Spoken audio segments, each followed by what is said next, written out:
Muling pinilahan ng mga tricycle driver na hindi pa nakakakuha ng 5,000 ayuda ang Special Payout Day sa Malabon naman. Para sa detalye, live na magbabalita si Mobile Journal Ray Vicente. Ray, kumusta dyan? Cheryl, Trikman ng araw, may ilan pa rin mga pipila na tricycle driver sa Malabon na umaasang makuha na sana ang ayuda ngayong Special Payout Day.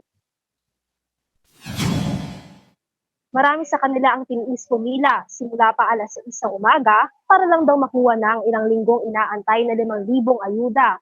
Nasa 1,249 na toda ang inaasahang mabibigyan ng cash assistance dito sa Malabon Sport Complex. Sa bilang na ito, 565 ang may unclaimed o nagkaproblema noong nakaraan, habang 684 naman ang additional para sa mga wala noon sa listahan.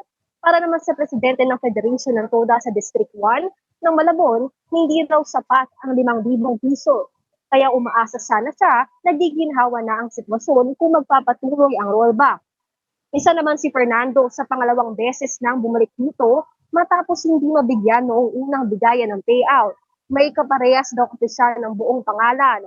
Pero dahil kailangan niya ng pera pambagamot, nakihati raw siya ng 2,500 sa katukayo. Pakinggan natin ang pahayag ng mga pumila rito. Pambili ng gamot. Ang gamot ko sa isang linggo to 3-3. Sa isang linggo ang iniinom ko. Kasi may sakit ko sa puso. Magati kami kasi yung 5,000 na ibigay sa kanya, nagastos niya, 925, ibigay niya sa akin. Kasi ngayon po, anong gagawin? Yun, nahatindi namin. Para sa pangkain, pangdagdag. Pero hindi naman sapat, siyempre. Lalo ngayon, napakataas ng gasolina. Diyan lang naman kami kumikita. Napakaliit naman nung binigay na Bagay, hindi pa naman kasi unang ayuda pa lang to sa gasolina, na rollback. Siguro sa mga susunod, baka sakali, medyo giginhawa ng konti.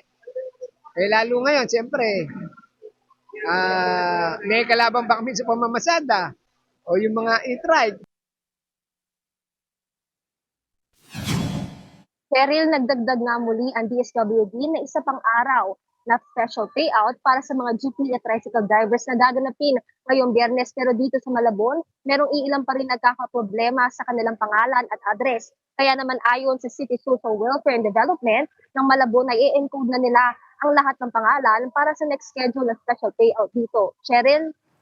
Maraming salamat, Mobile Journal Ray Vicente.